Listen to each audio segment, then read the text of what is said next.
some bonus information about probability of going into recession, what's going on with interest rates with the Bank of Canada and the Federal Reserve. So stay tuned because you are going to get a lot of information. So make sure you're there to the very end because I've got some really great detail on this. If you're new to this channel, my name is David Aaron. Welcome to tonight's live stream. Hi, Susan. Good to see you on the live stream. Thanks for tuning in on our LinkedIn, through our LinkedIn channel. I do videos on financial planning, retirement planning, estate planning, you know, how to grow and protect your investments, how to grow and protect your wealth. I'm an active advisor working with clients right across Canada, business owners, individuals, and families. And I try to go live every Wednesday at 7 o'clock. It is a bit of my nemesis of late, only because I'm an active advisor. And so when, in particular, in July, I do a lot of client reviews in July. So I'm trying to get live at 7 o'clock, but I apologize if I miss every now and then. Okay, if you have any questions at all, please put your questions. I want to hear from you. I'm going to go through this at breakneck speed. I want to, because there's so much detail tonight, I want to make sure I get through all the slides. And again, if you're tuning into this and you don't have the patience, just come back and revisit the video later on.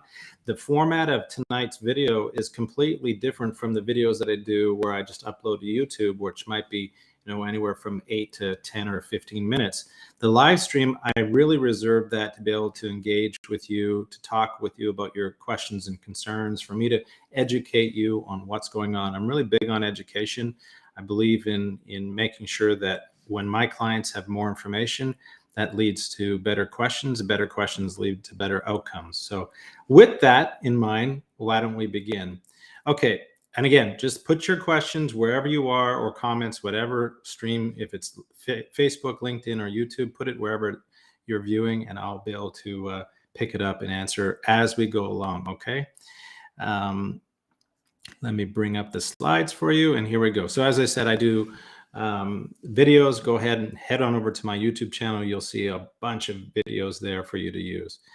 And stick around because I'm going to be sharing with you some bonus information tonight about what recently happened today, what you can expect in July, because July is a huge month. This is going to be a big month. You got to pay attention to what's going on, okay?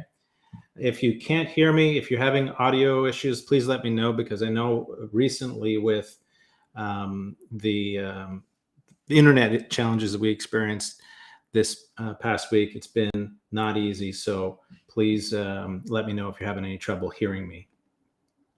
With that in mind, let's dig into the first slide. Okay, we're going to just do a real fast market recap, and then I'm going to dig into some issues. This is the, if you're looking at, these are all the indices, the Toronto stock market. That red line going straight up basically is energy. And then the colored lines that you see below is the yellow line is the S&P TSX, the Dow Jones, the S&P 500, and the NASDAQ. And you can see they're all, except for energy, are all below the 0%. So all four indices are year-to-date negative returns. And I think you know that if you're following the markets. But what I wanted to share with you, and why I did this slide this way, is because I've mentioned to you before in some videos about oil and oil prices going up. And the only way that inflation is going to come down, really the only way to a marketable, a manageable extent, is for oil prices to drop. And that's what we're seeing. That's why I put that line there, is because you can see around about just after June, energy prices started to drop down 19%. So this is really fundamental to getting inflation in check. We have to see oil prices go even lower. I don't know if that's going to happen, but because I've got some information for you as we go through the presentation, or tonight's. Here's the market returns for 1 month, just making that one slide bigger. You can see here the slide in energy minus 17%. That's for a 30-day period. And then you'll notice why I'm sharing this slide with you is because You notice how the reversal, if we go back to this first slide, the yellow line, that's the S&P TSX year-to-date returns, was really doing better than all the US indices. And that's because oil was on the move. And the Toronto stock market is pretty heavy with commodities. And so we were doing really well until commodities reversed. And that's when we had a reversal of fortunes. As you can see here, we're actually the worst performing indice in the last 30 days because of the commodities in the Toronto stock market is so heavy. I'm going to share with you sort of what to look for. So if you look at commodities, that's all kinds of different things. It's not just oil. Oil tends to be the biggest thing that we look at, but here's energy prices. And you can see energy year to date. This is a pretty significant rise. It's great return, but then it's falling off the map, not just for natural gas, gasoline, heating oil, ethanol, and the oil, what we usually track at the barrel. You can see everything's falling off. Not a cliff, but it's coming down. Metals. The only metal that you can see going up, and it's really the only one that we're looking at, and that's silver. Of recently, silver has been tracking up, but all the other metals are really underperforming. And you would think that during market issues, here I am, there I am, during really bad market conditions, you used to think about going to gold because that's going to be helpful, and yet gold has really not been. You would think with all of the trouble in the world and everything that we're dealing with, you'd think gold would be going through the roof. And I remember people were saying gold's going to hit $5,000 an ounce, and it's really difficult to get past the $1,800 mark. So it's interesting the way gold is behaving. It's really not what it used to be. Okay, let's look at the next one. Sector weightings. I put this in here on purpose. I'll get my picture out of the way. There we are. Because I wanted you to see why it is that Toronto stock market is really doing poorly as compared to the US markets. Energy makes up 4.8% of the S&P 500 in the United States. In Canada, energy makes up 18.4%. So when we have some problems with energy, as we're seeing of late, when oil prices are dropping, that really pulls the market down. And I've recently, at least today anyway, with financials being down, it's 31% of the Toronto stock market. So those two big sectors really weigh heavily on the Toronto stock market. So when we have bad days and negative days, chances are it's going to be, if it's like a really bad day, chances are you're going to be one of those two things, financials or energy. That's all you have to think about. So depending on how you're invested, you just have to figure out exactly what your asset allocation looks like to make sure that you're well diversified. So we're going to get into five areas that can help us, signal, if you will, that can help us to figure out, are we nearing a bottom? And I wanted you to know, give you some information, some data points, so that you can figure out when you watch the news and the news is going to sell crisis and they're going to sell doom and gloom. I want you to be able to look at your own portfolios if you're not working with an advisor. But even if you are working with an advisor, this information will be useful. It'll be good information. It'll enrich your conversations and your dialogue, right? Better questions, right? Better outcomes. So these are 5 signals that we look for to find out if we're nearing a bottom. At the end of the video, I'm going to be giving you a couple extra ones that I didn't include because they're topics unto themselves. I could have done a whole video on them, but I hope you enjoy it. And again, if you have any questions, please put your questions or comments in the comment area, and I will go ahead and answer those as we go along. Okay, the VIX. What is the VIX? The VIX is a volatility meter, or index. It's really measuring the fear of what people think, investors think about the markets. It's trying to help. I'll just put there we go. It's trying to help us see what is the overall sentiment of investors. And this is a significant thing because when people look at the VIX, they look at herd mentality. So the index measures the price of options on the S&P 500. Essentially, the demand for options increases because people are looking for ways to protect their portfolios. Thus, the price of those options increases. That's a sign of rising uncertainty. Past bear markets, so here's some facts. Past bear markets featured moves above 45. The VIX even surged above 80 during both the great financial crisis of 2008 and the COVID crash of March 2020. So if we look at the volatility index today, did I switch here? There we go. And get my picture out of the way. If we look at the volatility index right now, we're seeing that it's at 27. So it's not even close to being at the, look at the far left-hand side. And by the way, those vertical black lines represent when we had a recession in Canada and in the United States. So you look at I'll go left to right. The first one is COVID-19, the VIX, COVID hit, and look what happened to the VIX. It went up like a rocket. People, obviously, just go back to that time, February 19, 2020, people were rushing to the grocery stores. It was a really terrible time. Move forward, you see the VIX kind of drops. People get used to living with COVID and they understand how it works. I'm going to be just fine. But then we had events where we had these little micro issues in the market and the VIX went up. Now, what I want you to see, which is really obvious, I don't know if it's obvious to me anyway, but that is when the VIX spikes, it always drops. So look at the COVID event, it spiked and comes down.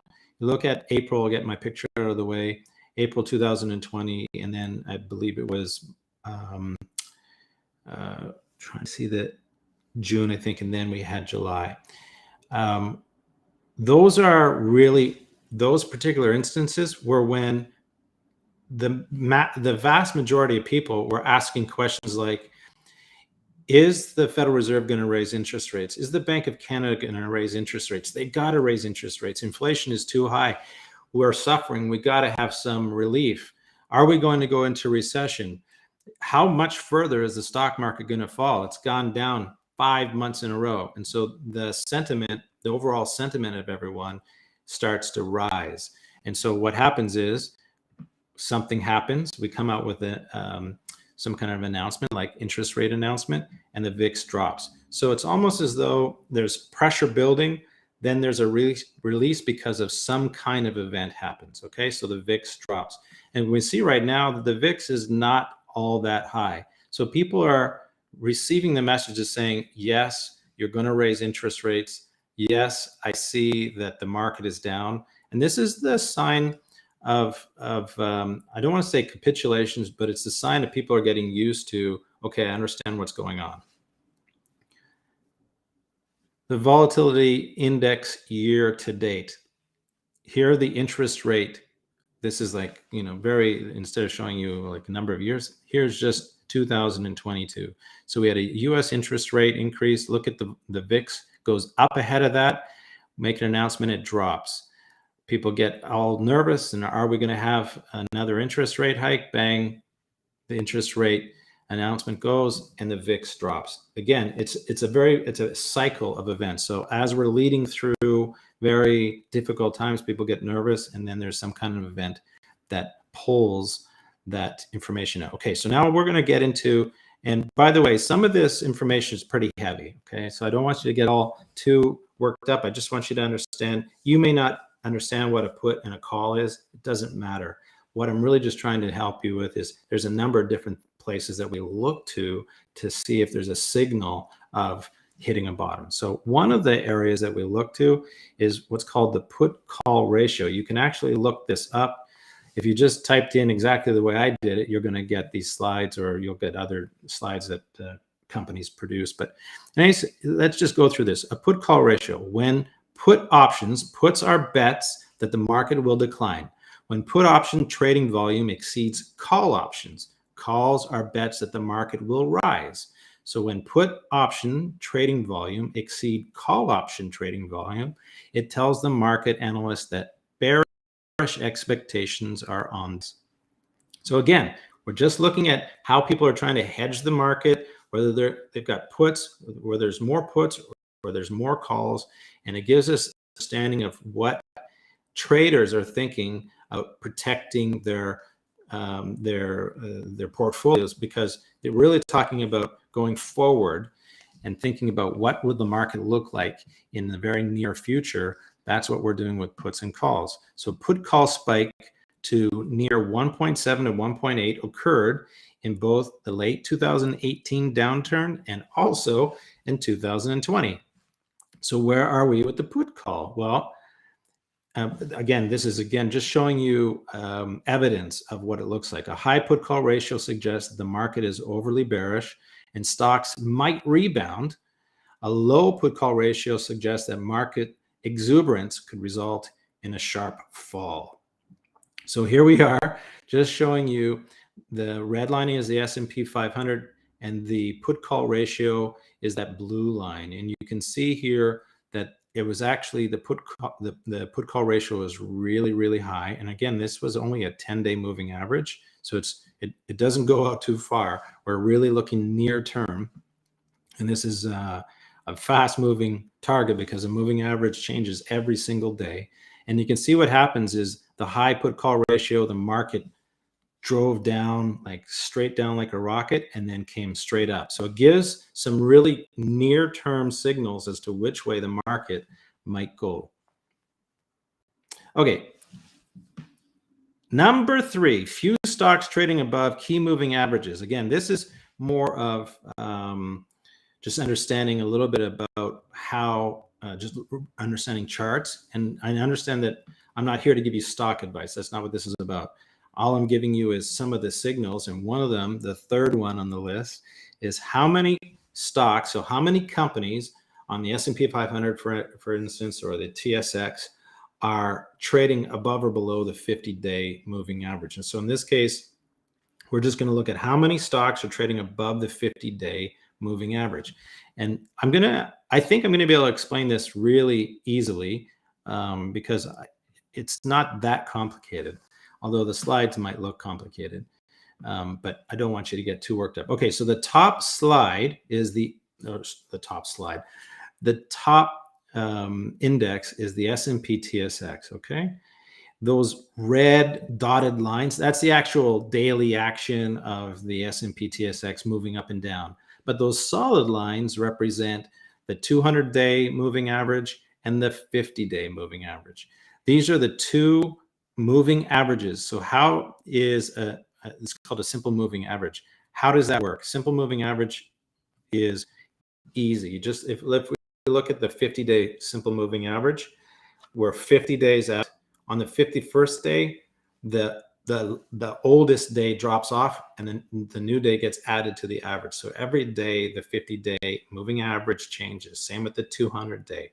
That's called a simple moving average. There's another way to look at it, which has a different formula, but most traders are looking at 50-day and 200-day moving averages to get a sense of what direction might a company's share price move in. So if we look at this here, get my picture out of the way, the green, you can see the green line on the S&P TSX to the top is the 50-day. It's very faint, I know, but you can just blow up the screen. You'll see it just fine. And then the blue line is the 200-day. And you can see that the dotted red lines are both below the 50-day and the 200-day. So that is not a good sign. That's showing that that is a very weak point, or it could be a weak point in the market, or it could show that the market is ready to bounce back up again. And so one of the things that you can see in the middle chart very well, and that is the NASDAQ. Again, those red dotted lines, that's the actual daily price of the NASDAQ. That's heavy weighted technology. And then you've got the 50-day and the 200-day. There's also something that I'm going to get into as well as what happens when the 50-day crosses over the 200-day. I'll try to get into that if we got time, but essentially look at that around about between March and April, well, about March actually, the volume or the prices of the NASDAQ drop below the 50-day, okay? What that usually signals is that there could be weakness in the sense of that it's reached a point where it's not going to go down any further, and it's going to begin to bounce up. Now, when I say bounce up, it's really a bounce. And it's what I'm really going to be getting to today is to share with you is about what we might be experiencing very shortly is a false move up in the market. It's just, we're just bouncing off the low. And you can see in April, middle of March to April on the NASDAQ, that middle chart shows where the prices increased from March to April and went above the 50-day up to about the 200-day. And so what you'll hear with people in the, when you're watching, if you watch market news, you'll hear lines of resistance. Will this company or this index drop below a certain resistance point or go past a certain resistance point? Usually what we're talking about is a lowest point of that trend line. So we're looking at the 50-day or the higher point of a trend line, the 200-day. And you can see in that slide very easily in March for the NASDAQ where the prices went up to the 200-day and really didn't go any further and then started to track back down. So those are ways for us to understand which way the market might be going. And so that's why we're tracking 50-day and 200-day is a useful tool for us to understand which way the market's going to go. Now, I just mentioned something about when the 50-day crosses below the 200-day. So let's read this together. The death cross. It sounds ominous, but it's not ominous. The death cross appears on a chart when a stock short-term moving average, that's the 50-day, crosses below its long-term moving average, usually the 200-day. The death cross in recent years, so again, here is the tip, here's the signal. The death cross in recent years has been a better signal for a short-term bottom in sentiment than of an offset for a bear market recession. So that's why I was sharing with you today that slide, because that's what's actually happened most recently. I think I've got in the next slide. Yes. Wow. I can't believe I actually was organized with this today. Okay, let's look at this together. The SMA, right? Which we've just been talking about. Look on the left-hand side. You'll notice the same three indices. The top chart is the S&P TSX, the middle is the NASDAQ, and the bottom is the S&P 500. So on the TSX at the top, you'll notice what was that? February 2020. That's the COVID effect. Look what happened. You see the dotted red lines, right? That's the actual trade, the stock market, the price of the S&P TSX. And look what happened to that green line. It dove down past the blue line. The blue line is the 200-day moving average. So when that 50-day crosses the 200-day, that's what we're talking about, death cross.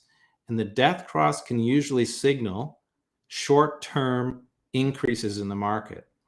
And you'll notice that in each of those indices in February, it didn't happen right away. It took, a little bit of time. Is it a month? Is it 3 weeks? Is it a month and a half? But you'll notice that the markets began to rise. And so here we have it, where in each one of those indices, the dotted red lines moved past their low. They started to go back up again. Now let's go to the right-hand side of the page. Now we're more in 2022, and you can see the TSX had a death cross occur at the beginning of June, where the market started to really dive down, and the 50-day moving average obviously went down below the 200.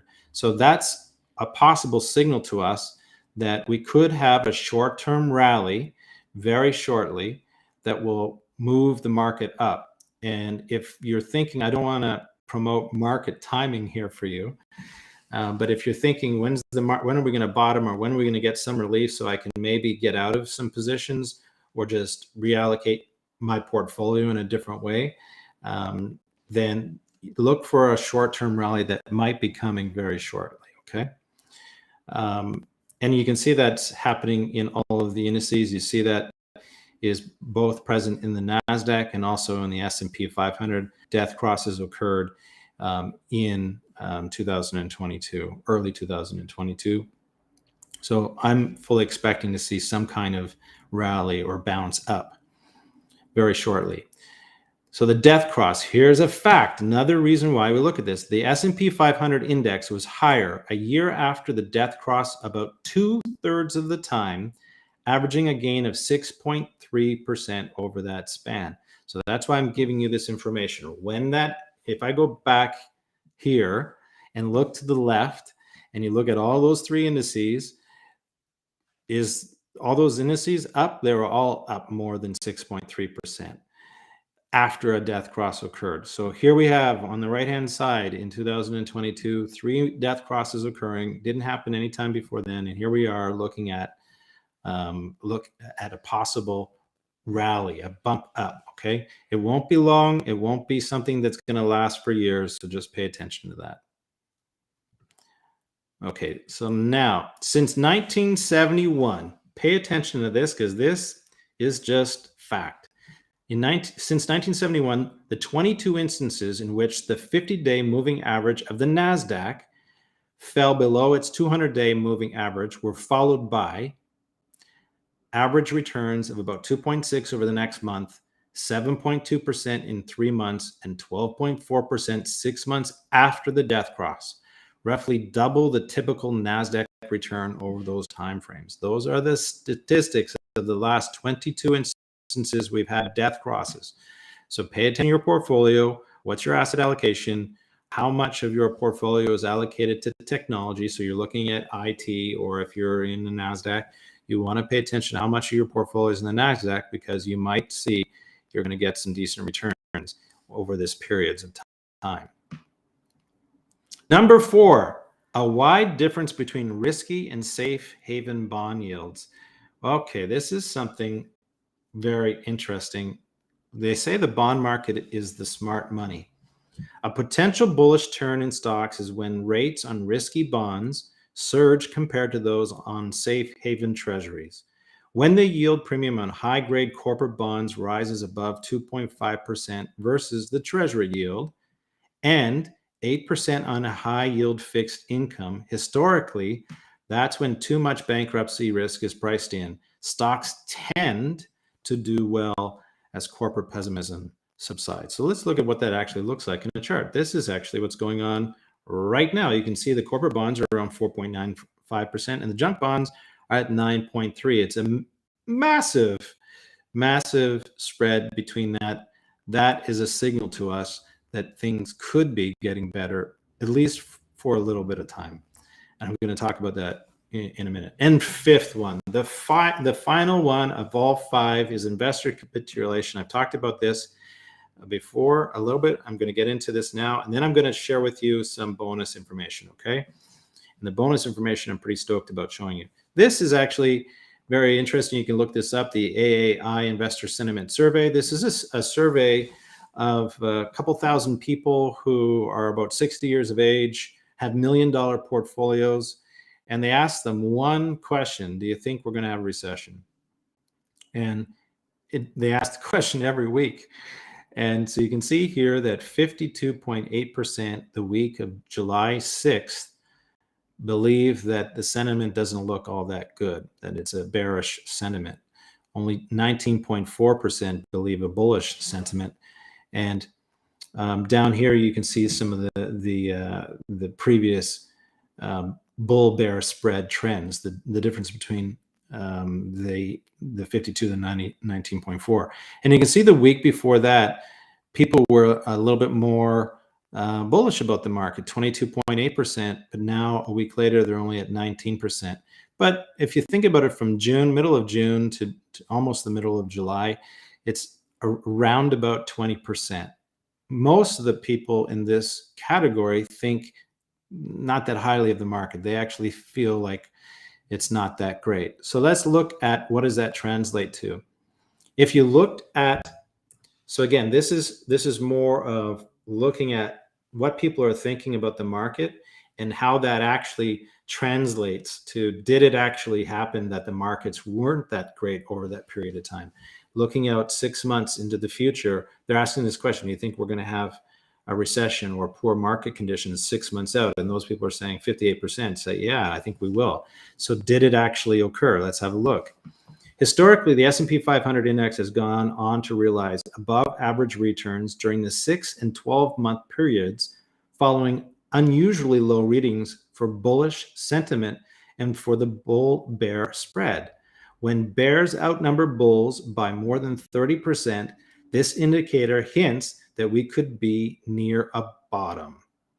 So if we go back to that, we know that this is actually really not good sentiment. Only 19% of the people think that it's going to be doing really well. So this is tending to say to us that we should have above average returns during the 6 and 12-month periods following these readings. So when I said, having a bump up, I'm expecting a bump up a little bit, but then not really significant, anything too significant until 6 to 12 months. Okay.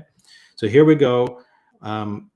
Bonus. Thank you for watching. So that has been the first half of the session. Now I'm going to get into some very serious things about what happened today, how significant it is, and why July is such an important month. Usually July is nobody's paying attention. Everybody's at the cottage. You're enjoying the summer weather, and you're not really thinking about your money all that much. But there's a number of events happening in the next 2 weeks that I believe are significant signals as to what's going to be happening with the market. So if you're still here today, give me a thumbs up, give me a wave, let me know what's going on, because you're about to get some really awesome information. Okay.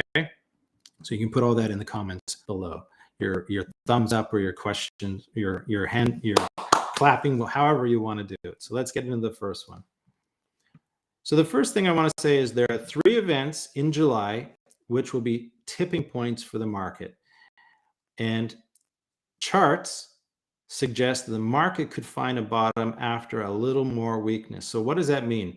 We need to see the markets come down a little bit more in order for it to be a bottom. This is what I believe. So the first one happened today. The Bank of Canada interest rate, they surprised us. Shockingly, we all thought it was going to be 0.75% increase, and it was a 1% interest rate. Up to 2.5% is the interest rate now. Projections are at 3.5% by the end of the year. I don't buy it. I think it's going to be higher than that. I think you should be looking at somewhere around 4%. And they called it a front-loading strategy. What they're really trying to say is we're trying to get in front of inflation. Inflation has gone up faster. They even admitted on the live video call today that they just got inflation all wrong, and they're behind this curve, and they need to catch up. And the only way to catch up is to aggressively raise interest rates right now, so they don't have to do that later. Okay, so that's the reason for the 1% today. And if you look at the inflation, here we are, the Bank of Canada rate 2.5%, inflation at about 8% right now. And so why am I saying that I don't believe that what they're saying, it's not that I think that they're lying, okay? I want to make this clear. I don't think the Bank of Canada is lying to us. What I'm trying to say is just understanding the expectations. If we're at 2.5% today and they actually go to 3.5%, let's say they go to 4% by the end of the year, inflation isn't going to come down all that much because we're raising interest rates. The Bank of Canada said today that inflation is 2/3 of the inflation number is caused by global crisis. And so raising your interest rates in your country is not going to affect the global energy prices. 1/4 of the inflation number comes from domestic demand.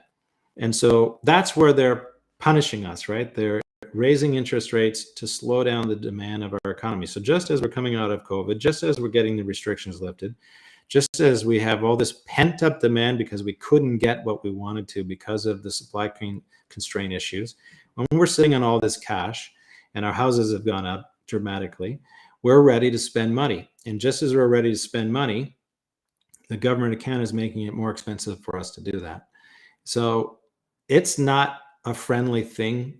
I think it's really, I know it's important. We got to raise interest rates, but it's just so hard to take. It's a bitter pill to swallow because we all want to go and enjoy our life. And now all of a sudden interest rates are at 5% and 6%. So this is a terrible thing for young people trying to get into homes for the first time. Anybody that went into a high ratio mortgage, trying to finally get into a mortgage, and the cost of everything is going up brand new. So it's going to be not easy for a while. So that's why I don't think interest rates are going to be in line with what they think. They said that interest rates will be somewhere. We're at 8% now, and they think it's going to come down in a couple months, but not down to 3%. They are expecting that by the end of 2023, interest rates, or not interest rates, but inflation will be at 3.5%.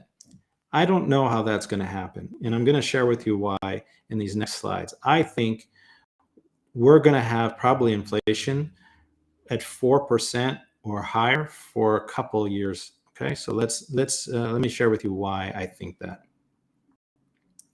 Okay, the second thing is the Federal Reserve on July 26, 27 will be with their interest rate announcement of 0.75%. Now, they just got the green light today to go ahead with 1% because they got an inflation number yesterday of 9.1%, a full 1 point higher than Canada.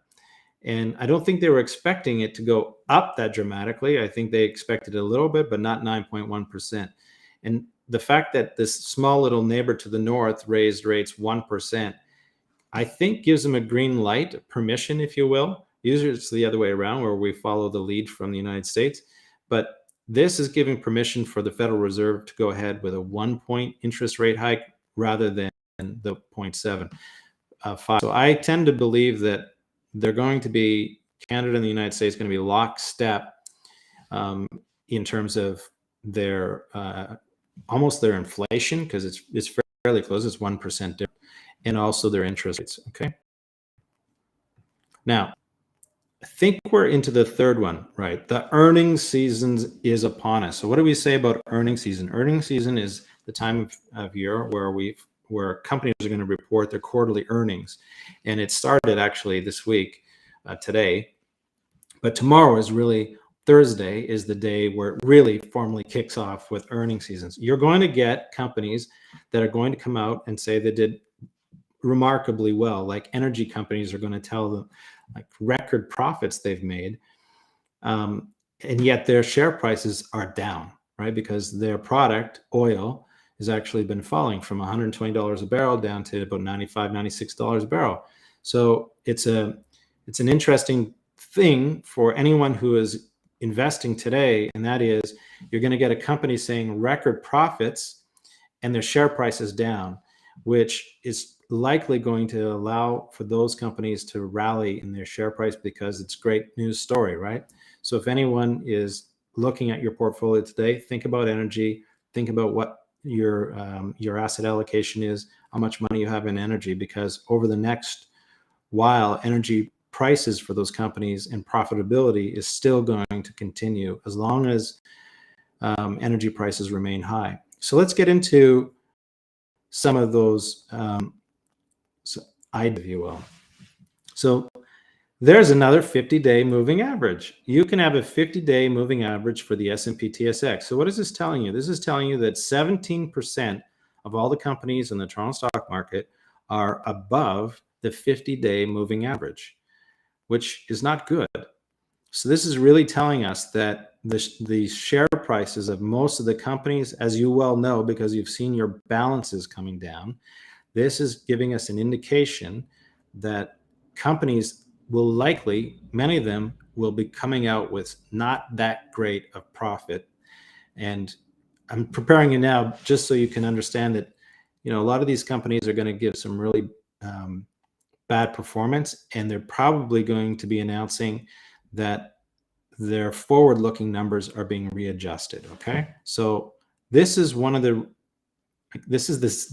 added bonus of why I think we're very close to a bottom, because this kind of information is going to set the market on fire. People are going to get nervous. They're going to see and hear bad news from companies. It's going to drive some of those companies, the majority of those companies' share prices down. And that's the bottom, this percentage move we need in order to get to the bottom. So if we look at the S&P TSX 50-day moving average. There's another chart, and I've plotted both the 200 and the 50. So you can see the crossover, that death cross occurred in June. And you can see that the market, that's that light blue line, is down to 12.3%. So that's 12% of the companies. And we've got the S&P 500 50-day average. Here's another stat for us. All the major bottoms since 2009 occurred with less than 5% of the S&P 500 trading above their 50% moving averages. Well, let's look at the S&P 500. 12%. That's not a good sign. That means we need to drop down to 5% or less in order for us to hit a bottom. So this is where I think we're really close. I think over the next 2 weeks, as companies announce their earnings and their forward-looking earnings for the remainder of the year, or maybe even just for the quarter ahead, I tend to believe that it's not going to be great news. And why is because both governments, the Federal Reserve, or so the United States and Canada, are driving our economies into a recession, slowing demand, slowing growth. That means less revenue for these companies. And so we should see, it should mean share prices for companies, which would support this idea that we could be very near to a bottom. Okay, so again, giving you some data points so you can see not to get too worked up or nervous about this next downward movement we're going in the market, because it needs to happen. So what is the government, both the United States and Canada, doing? They're actually really preparing you for a recession. They're telling us deliberately, we're raising interest rates. We're trying to slow demand in our economy. It's too hot, they say.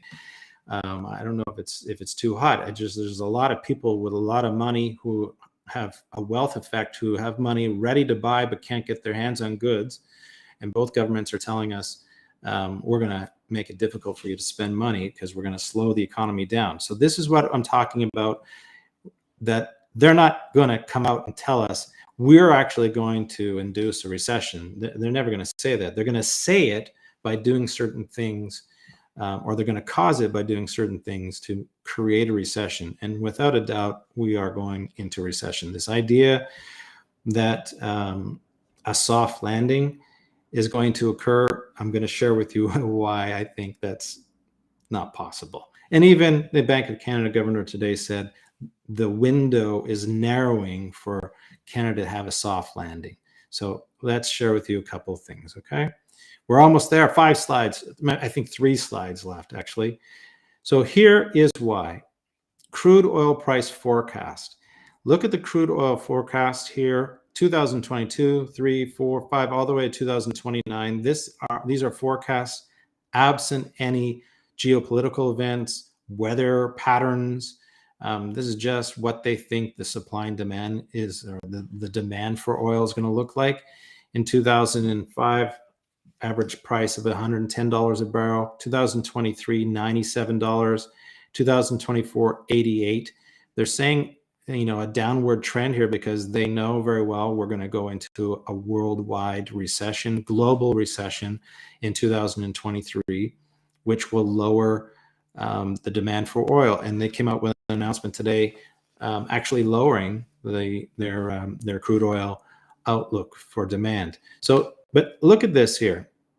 If we just take their price targets, then let's put this across where inflation has been.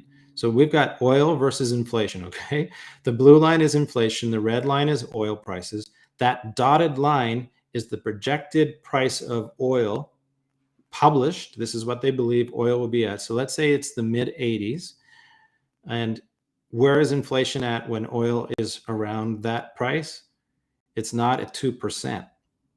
So I'm trying to figure out where the Bank of Canada and where the Federal Reserve thinks that they're going to have inflation in check at 2%. I don't know where it exists, because unless we can get oil down to $60 a barrel, you should see higher inflation prices, because inflation makes our global energy prices, as the Bank of Canada said today, global inflation prices, or global inflation, is a result, tooth that is a result of energy prices. So how is it possible that we're going to have low inflation at 2%? I don't see it unless oil changes dramatically. And I think, yeah, last one. Are we going into a recession or not? This chart shows the 10-year versus 2-year yield curve, and you'll hear it in inversion. You're going to hear it all over tonight's news that today we actually had a yield curve inversion. And so what does that mean? Every recession we've had has a yield curve inversion happen just prior to a recession. So look on your far left, we'll go left to right, okay? In 2000, there's a yield curve inversion. And then we've got what?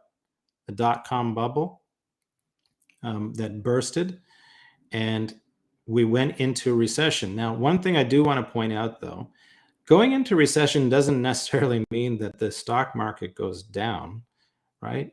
You can see here that the blue vertical lines are recessions, and the market is going up. But just be aware of how a recession, or the signal for a recession, the 10-year versus 2-year curve helps us to understand that. And now, if it just dips below for a moment, maybe we get a recession, maybe we don't. But when it's there for a longer period of time, it tends to suggest that we're going to have a recession. So look, 2000, 2001, we have a recession. Yield curve inverts, going to the right, 2006 and 7, recession 2008. 2019, yield curve happens, 2020, we got a short recession and we spent our way out of it. Today, July 13, yield curve inversion. So what does that spell? That spells that we're likely going into a recession within probably 6 or 8 months. And so that's what I wanted to share with you tonight.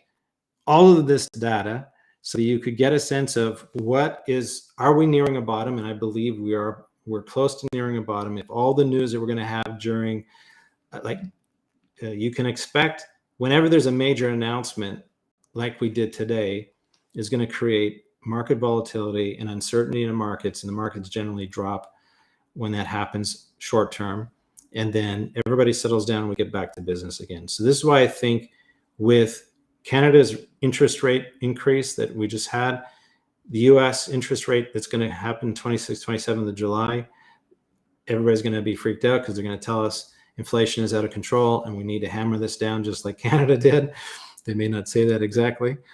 And then also earnings week. Every day this week, for the next 2 weeks, expect markets to be really uncomfortable, okay? And to not panic. It doesn't mean you should sell your investments for cash because you need to get out of the market. Just understand that's what happens when bad news happens. Stock prices adjust, and then they move forward from there. And that's what we need to happen. We need to have that little tranche down so that we can move forward, and everyone will breathe a sigh of relief. That's it. I'm just going to check this, make sure there are no questions about. I did that in under an hour, all of that information. I can't believe it. I always end my sessions telling everyone that we take care of your wealth management so you can take care of what's most important to you. I really believe that. Delegating the responsibility of managing your wealth to an advisor that you trust, I think is so important. Think of an advisor as being one of your trusted professionals, just as you would an accountant, a lawyer, a dentist. Your financial advisor should be a trusted advisor, someone that you can say, this is your responsibility. Get my financial plan all ready to go. Help me understand that I'm going to be safe. My family's going to be secure, that we're going to have enough money to last throughout our retirement so we can enjoy our retirement.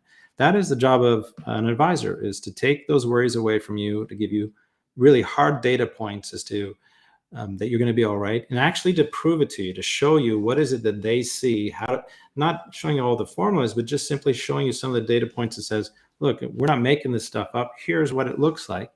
Getting that information is really key to having peace of mind, sleeping well, and starting to plan out the next 30 years of your life. If you're going into retirement this year, you've got 30 years of living in retirement. So it's a long time to manage your money. So take advantage of using an advisor to help take those those fears and those worries away from you and have your wealth professionally managed.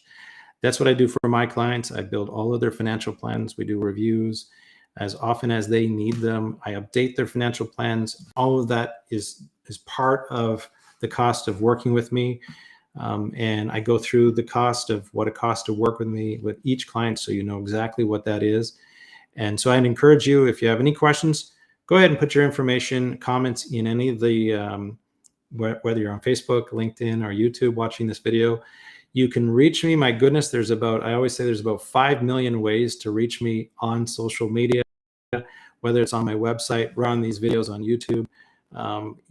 You'll be able to reach out to me and we can connect. Take advantage of using my online calendar so that you can book your time with me, whether it's on a Zoom call, face-to-face, or a telephone call. Thanks again for your time this evening. I look forward to seeing you all next Wednesday at 7 o'clock. If you have any video suggestion ideas that you'd like for me to speak about, please send me an email or put it in the chat box, and I'll be able to build a really great session for you. Thanks again for your time, and be well. Take care.